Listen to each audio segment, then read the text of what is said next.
Whenever I come to a Vietnamese restaurant, I always order pho or banh mi because they remind me back to those days in high school when my parents took me out for breakfast before school. Uh, I'm sure that everyone have their favorite dishes of where they come from, but have you ever wondered if you know about the origins of the food you like? I didn't know much about that at all, so I dug deeper into the history of the food that I like. What I have found out is that there is a great history and story behind it, and a special thing about Vietnamese food is that there's a blend of culture in there. My name is Vinh Nguyen. I come from Vietnam and I learned history in Vietnam as well. My two favorite dishes, which is pho and banh mi, was part of my childhood, and I have eaten them so many times and tried them many different places. Today I'm going to share with you the history and origin behind these two famous dishes from Vietnam.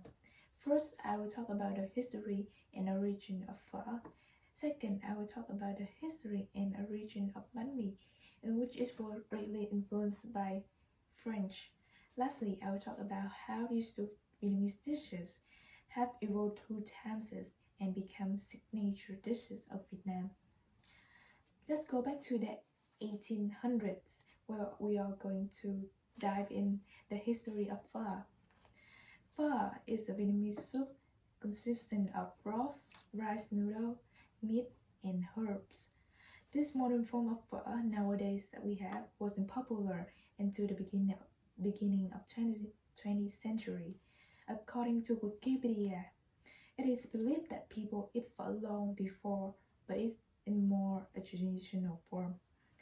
In a talk with Leonard Table about the evolution of pho, Andrew Nguyen, who is the author of many Vietnamese cookbooks, said that the first pho was invented by someone of Chinese origins and sold as street food to many coolies who worked on the Red River.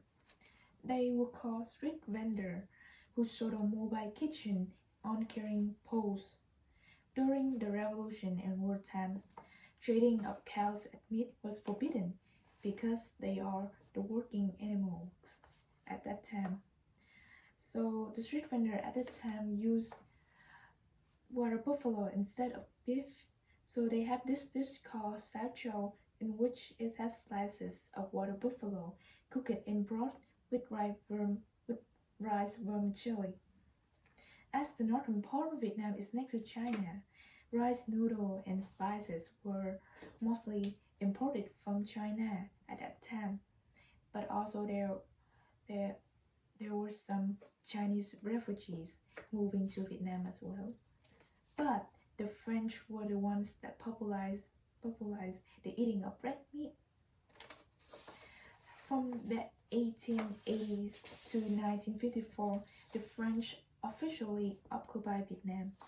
In the article History of Pho, Andrew Nguyen writes that the French satiated their desire for tender steaks by slaughtering cows, which were traditional use as draft animals by Vietnamese.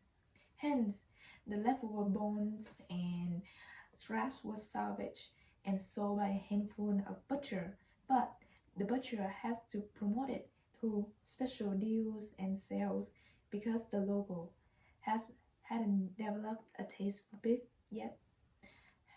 Street vendor who already selling noodle soup recognized this opportunity to offer something new to their customer, so they switched beef for the water buffalo. Eventually, somehow, they switched the round rice noodle for the flat rice noodle. In the talk was splendid table about the history of pho, Andrew Nguyen mentioned that some proposed that pho was a Vietnamese corruption of the French pho, which means fire in English, as in the classic boiled dinner pot au feu of the French food. Yet others say that it's actually come from a Cantonese Vietnamese name called Ngu Dut Phấn that was shortened to Phấn and then eventually Pho to call it easier. We have talked about the history of pho, where there was a blend of multicultural. If the history of pho shows the transition from a traditional Vietnam to a modern Vietnam, then the history of bánh mì is the transformation of modern Vietnam. When Vietnam was a part of Indo-Chinese Union from 1887 to 1945, the baguettes were first introduced to Vietnamese by French. According to the curious history about Vietnamese bánh mì sandwich, written by Matthew Pike, due to the cost of importing fruits all the way from France, the new authority introduced the crop and livestock to Vietnam in order to keep their European diet. However, wheat won't grow in Vietnam because of the climate, so French baguettes and sandwiches were considered as luxury items at that time to many Vietnamese because only French could afford the cost of importing flour. This drew the line between us and them. However, World War I was the time that marked a significant change for Vietnamese diets as bread became more common. Simon Stanier wrote in the articles The Sandwich Ate the Whole World as the global conflicts disrupting shipping routes. European wheat production were in chaos, so Baker began mixing in inexpensive rice flour. Since then, ordinary Vietnamese can enjoy French staples such as bread, according to Wikipedia. In the article The History and Origins of Bánh mì, written by Blind Pride, when war broke out in Europe in 1914, the warehouse of two largest German exporters were seized by French troops. So when the troops sailed for France to join the war effort, those sort of goods somehow flooded the market of Saigon in Saigon, and they are at the price that many people could afford. For the first time, many poor Vietnamese could afford to eat cold cuts, cheese, and baguette.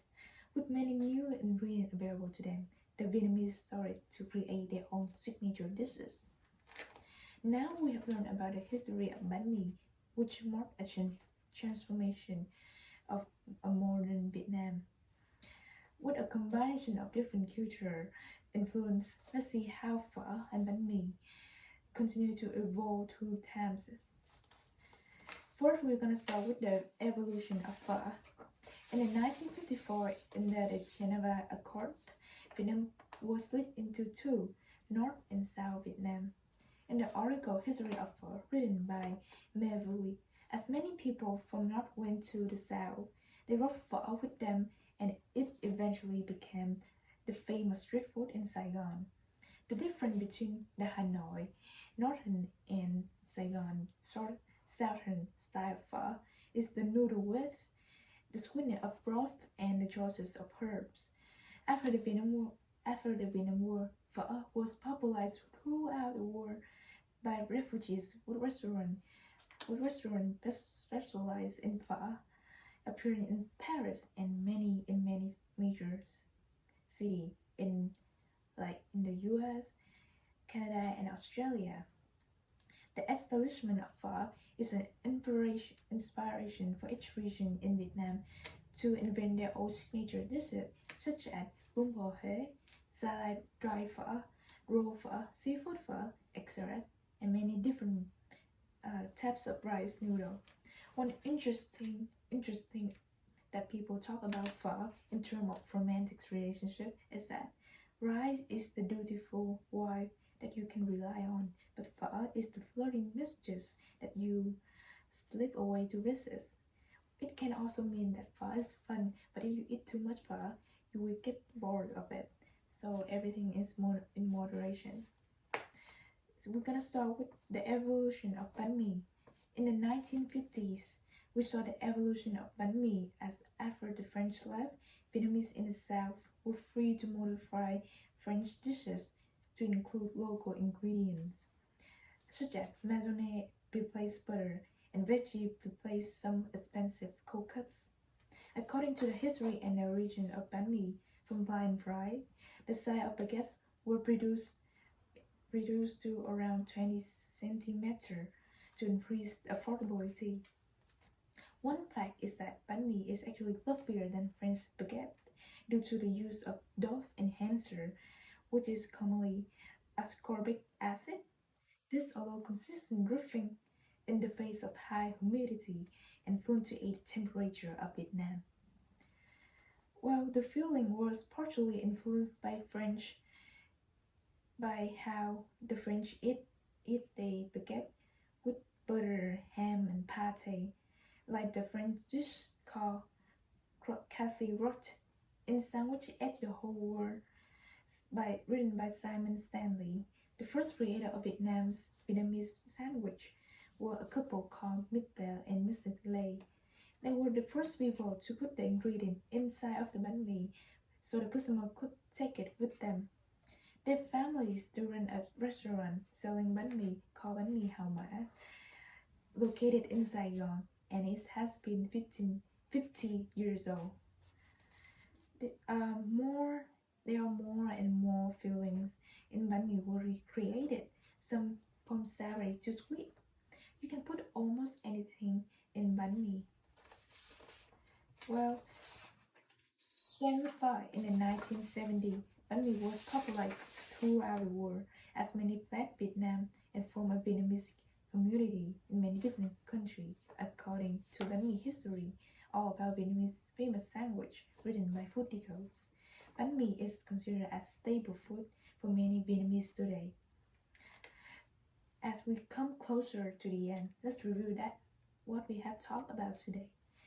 First, we talk about the history and origin of pho. Second, we talk about the history and origin of banh mi. And lastly, we discuss the evolution of pho and banh mi and how they play a part of Vietnamese cuisine today. Whenever I have a bowl of pho or banh mi, not only it reminds me back to those days in high school, but also about the history and origin of them.